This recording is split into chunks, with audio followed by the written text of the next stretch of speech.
Welcome to all of you once again at today's class. Dear students, hope you are all well with safety and security and also with your studies. By the way, so today we are going to talk about the details description of our assignment 2. So here we go. তো প্রিয় শিক্ষার্থীরা আসলে তোমরা ইতিমধ্যে তোমাদের প্রথম অ্যাসাইনমেন্টটা জমা দিয়েছো। দ্বিতীয় অ্যাসাইনমেন্টের যে টপিক তোমাদেরকে দেয়া হয়েছে, তো শুরুতেই তোমাদেরকে এই অ্যাসাইনমেন্ট টপিকটা স্পষ্টভাবে বুঝিয়ে দেওয়া দরকার, কারণ প্রথম অ্যাসাইনমেন্টে আমরা যেটা দেখতে পেলাম সেখানে দুইটা পার্ট দেওয়া ছিল। তোমরা অনেকেই একটা পার্ট লিখেছো আর একটা পার্ট বাদ দিয়ে দিয়েছো, সেক্ষেত্রে অনেকের মার্কসও কমে গিয়েছে। তো আমাদের এই অ্যাসাইনমেন্ট 2-তে 3টা পার্ট আছে, ইউনিট 5 থেকে 2টা পার্ট আর ইউনিট 7 থেকে একটা পার্ট, এবং এই প্রত্যেকটা পার্টের আলাদা আলাদা করে 10 মার্কস করে থাকবে। এভাবে 30 মার্কসের অ্যাসাইনমেন্টটা নেওয়া হবে। তো এই ক্ষেত্রে কোনো একটা পার্ট বাদ দেওয়ার কোনো অপশন নেই। যদি সেটা তুমি বাদ দিয়ে দাও, সেই ক্ষেত্রে তোমার ওই পার্টের মার্কসটা কাটা যাবে। তো আমরা প্রথমেই দেখতে পাচ্ছি আমাদের ইউনিট 5-এর লেসন 4, যেটা a man who loves trees, একজন লোক যে গাছকে ভালোবাসে। আমরা ইতিমধ্যে টেক্সটটা পড়ে ফেলছি, আমি অত পুরো টেক্সটটা দিয়ে উঠাই নাই, কারণ তোমরা সরাসরি তোমাদের টেক্সট বইতে পাবা। জাস্ট প্রথম স্টার্টিংটা আমি দিয়ে রাখছি। At the farthest corner of Bangladesh there is a village called Tarapur. বাংলাদেশের সেই দূরবর্তী একটা জায়গায় একটা গ্রাম আছে, যেটার নাম হচ্ছে তারাপুর। সেই গ্রামের একজন লোক কার্তিক পরাবণিক, তিনি গাছকে ভালোবাসেন এবং গাছকে ভালোবেসে তিনি যে কাজগুলো করেন সেটা তোমরা প্যাসেজে পাবা। ইতিমধ্যে আমরা ক্লাসও শেষ করে ফেলেছি। তো এইখান থেকে যে আমাদের হোমওয়ার্কটা দেওয়া ছিল অ্যাসাইনমেন্টে, সেটা একটু আমরা দেখি। Karthik Puramanik is an inspiration for us. Do you agree? Why or why not? অর্থাৎ কার্তিক পরামানিক আমাদের জন্য অনুপ্রেরণা। তুমি কি সেটা এই কথাটার সাথে একমত? যদি তুমি বলো হ্যাঁ আমি একমত, তাহলে সেটাকে এক্সপ্লেইন করতে হবে এর পিছনে কি কি কারণ আছে। যদি মনে করি যে না আমি একমত না, সেটা এক্সপ্লেইন করতে হবে এবং সেটার জন্য 10 মার্কস বরাদ্দ থাকবে। আমি এক্সাম্পল স্বরূপ বলতে পারি, যদি আমি একমত হই, yes I think that Kartik Paramanik is an inspiration for আস। হ্যাঁ আমি মনে করি কার্তিক পরামানিক আমাদের জন্য অনুপ্রেরণা। দ্য ফলোয়িং রিজনস আর, এর পিছনের কারণগুলো হচ্ছে এটা। For example, he is a self dependent person, তিনি একজন আত্মনির্ভরশীল লোক। ওকে, আমরা বলতে পারি he didn't waste his time looking for job here and there. অর্থাৎ এখানে সেখানে চাকরির খোঁজ না করে তিনি সময় নষ্ট করেনি, বরং সময়কে কাজে লাগিয়ে তিনি কি করেছেন, ওই সময়কে কাজে লাগিয়ে তিনি এই গাছকে ভালোবেসেছেন, গাছ পরিচর্যা করার যে কাজটা তিনি নিজে নিয়েছেন এবং নিজে আত্মনির্ভরশীল হয়েছেন। এরকম অনেকগুলো কারণ তোমাদেরকে লিখতে হবে, যে কারণগুলো তুমি মনে করো যে হ্যাঁ এই কারণে তিনি আমার জন্য অনুপ্রেরণা। অ্যাট দ্য সেম টাইম তোমাদের বেটার প্রিপেয়ারিং এর জন্য তোমরা প্রত্যেকটা কারণ এক্সপ্লেইনও করতে পারো, যে কেন তিনি আত্মনির্ভরশীল হইলেন, কিভাবে এই আইডিয়াটা আসলো, তিনি যে সময় নষ্ট করলেন না, এই ব্যাপারটা প্রত্যেকটা পয়েন্ট তুমি এক্সপ্লেন করতে পারো। অন দ্য আদার হ্যান্ড, যদি আমরা মনে করি যে কেউ যদি মনে করে যে no I don't think that Kartik Paramanik is an inspiration for us, না আমি মনে করি না কার্তিক পরামানিক আমার জন্য অনুপ্রেরণা। বিকজ কারণ কি, সেই কারণগুলো তোমাকে লিস্ট করে দিতে পারো এবং সেটা এক্সপ্লেন করে দিলে সবচেয়ে ভালো হবে। কারণ হচ্ছে অ্যাসাইনমেন্ট তোমরা অনেকেই লিখেছো লাস্ট অ্যাসাইনমেন্টটা, বাট তোমাদের মার্কসটা ভেরি করেছে হচ্ছে তোমাদের প্রেজেন্টেশনের কারণে, পার্থক্যের কারণে, তোমাদের ডেকোরেশনের পার্থক্যের কারণে। সো এই ব্যাপারগুলো মাথায় রাখবা, যে শুধু হুবু লিখে রাখলাম অ্যান্সারটা, এটা ম্যাটার করে না, বরং অ্যান্সারটা কীভাবে লিখতেছি, কতটা সুন্দরভাবে প্রেজেন্ট করছি, এই ব্যাপারের উপর ডিপেন্ড করে তোমার মার্কসটা। ওকে, সো সেকশন বিতে আমরা যেটা পাচ্ছি, যে আরেকটা ইউনিট 5-এর আরেকটা লেসন 7, যেখানে আমরা পাচ্ছি দ্য ট্রুথফুল লাভ ডাভ 3, অর্থাৎ সেই বাদুর, ঘুঘু আর হচ্ছে পেঁচার যে গল্পটা, সেখানে স্টার্টিংয়ে ছিল ওই প্যাসেজের ওই dove, the truthful dove 3 lesson 7-এ, what cried the bat, is that you all you have to say to our gracious host. কি চিৎকার করে উঠলো বাদুরটা, এটাই কি তোমার আমাদের যে উদার মহান যে হোস্ট, তার প্রতি বলার শুধু এতটুকুই তোমার আছে তোমার কাছে? সো এই টেক্সট আমরা ইতিমধ্যে শেষ করে ফেলেছি। তো প্যাসেজটা প্রথমে শুরুতে ভালো করে পড়বা এবং তারপরে যে কাজটুকু আমাদের দেয়া আছে আমরা সেদিকে যাচ্ছি। What do you think that the title is appropriate for the story the truthful love, সত্যবাদী ঘুঘু যে টাইটেলটা দেওয়া হলো, এটা কি গল্পটার জন্য অ্যাপ্রোপ্রিয়েট, যথোপযুক্ত?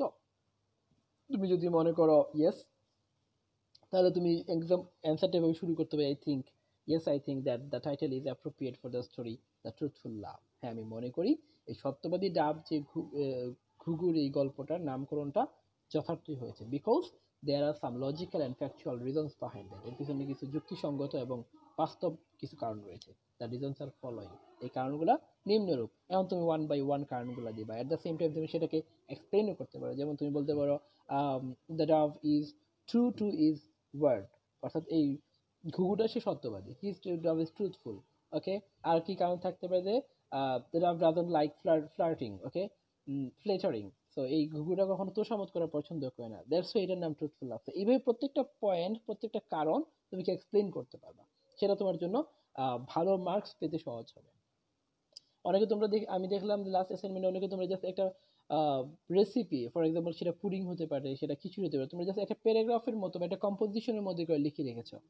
এটা লেখা হয়ে গিয়েছে, বাট তুমি যদি সেটাকে স্টেপ বাই স্টেপ করতা, স্টেপ 1-এ আমি এটা করবো, স্টেপ 2-তে এটা করবো, স্টেপ 3-তে এটা করবো, তখন দেখা যাবে কি তোমার প্রেজেন্টেশনটা সুন্দর হয়েছে, লেখাটা বুঝতে স্পষ্ট এবং সার্বিকভাবে একটা গুড প্রেজেন্টেশন হয়।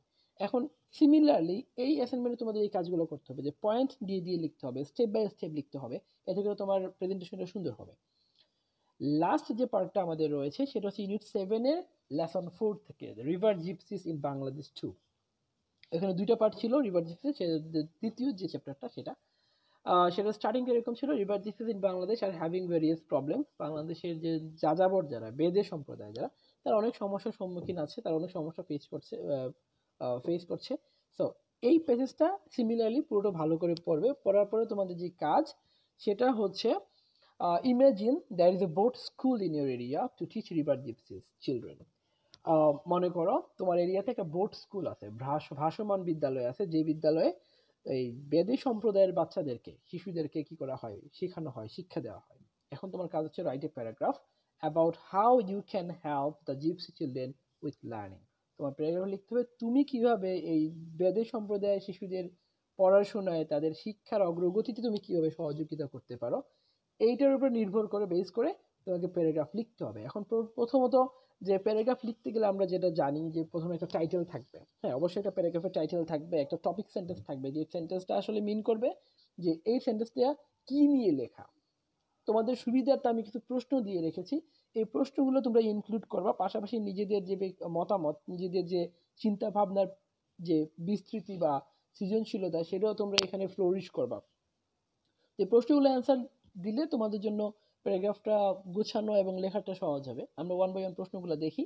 What will be your role to accelerate the learning of gypsy children, অর্থাৎ তুমি যে তাদেরকে হেল্প করবা, তাদের এই শিক্ষা কার্যক্রমকে অ্যাক্সিলারেট করতে, ত্বরান্বিত করতে তোমার ভূমিকাটা কি থাকবে সেখানে। ওকে, next one, how will you manage time and design your plan. তুমি একজন স্টুডেন্ট হিসেবে তুমি কিভাবে তাদের জন্য সময় বের করবা এবং কিভাবে তোমার প্ল্যানটাকে, পরিকল্পনাকে তুমি কিভাবে সাজাবা। Okay, hmm do you seek for cooperating you to help gypsy children's learning. এখন তুমি এই কাজটা করার জন্য কার থেকে সাহায্য নিতে পারো, যে তোমাকে সহযোগিতা করবে এই বেদের সম্বন্ধে শিশুদের শিক্ষা কার্যক্রমকে আরো ত্বরান্বিত করতে। তুমি কার কার থেকে সাহায্য নিবা, তারা কিভাবে তোমাকে সাহায্য করবে, এই ব্যাপারগুলো তোমার সেখানে এক্সপ্লেন করতে হবে।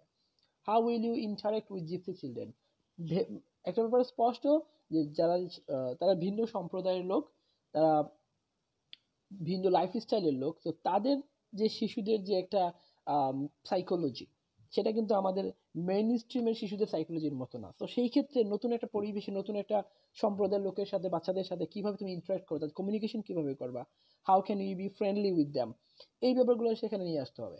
অ্যান্ড 5 নম্বর প্রশ্ন, how do you manage learning accessories to teach দেবে। এখন প্রশ্ন হচ্ছে তাদেরকে শেখাতে গেলে অনেক কিছু লাগবে, লার্নিং অ্যাক্সেসরিজ, ফর এক্সাম্পল বই, খাতা, আরও বিভিন্ন ডিভাইস, ইনস্ট্রুমেন্ট, ম্যাটেরিয়ালস, এগুলো দরকার হবে। তুমি সেগুলো কিভাবে ম্যানেজ করবা, কারণ তোমার তো তাদেরকে শেখাতে হবে।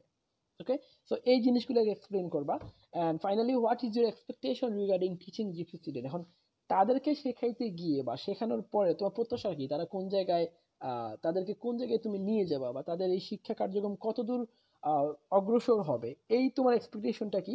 এই সার্বিক প্রশ্নের উত্তরগুলো যখন তুমি নিয়ে আসবে, তখন দেখা যাবে অটোমেটিক্যালি তোমার প্যারাগ্রাফটা একটু সুন্দরভাবে অ্যারেঞ্জিং হয়ে গেছে। পাশাপাশি এই প্রশ্নগুলোর উত্তরগুলো ছাড়াও তোমরা তোমাদের মতো করে নতুন কোনো আইডিয়া, নতুন কোনো ইনোভেটিভ চিন্তা ভাবনা, সৃজনশীলতা তোমরা সেই প্যারাগ্রাফের মধ্যে অ্যাড করতে পারো। তো প্রিয় শিক্ষার্থীরা, এই ছিল আমাদের আজকে অ্যাসাইনমেন্ট 2 ক্লাসের সার্বিক আলোচনা, পর্যালোচনা। তার পাশাপাশি তোমরা তোমাদের হোম টিউটর, তোমাদের গার্ডিয়ান, বাবা মা, তাদের সাথে কথাবার্তা বলে, ডিসকাস করে, তারপরে অ্যাসাইনমেন্টটা কমপ্লিট করবা এবং অবশ্যই সর্বোপরি তিনটা সেকশনে সবাই অ্যান্সার করবা, এতে করে প্রত্যেক সেকশন থেকে কিছু মার্কস তুমি অবশ্যই পাবা এবং একটা ভালো মার্কস তোমার হবে।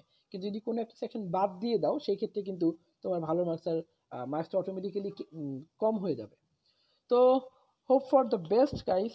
Inshallah, hope to see you again in the next class with another topic and another time. Till then, stay home, stay blessed. Allah Hafiz.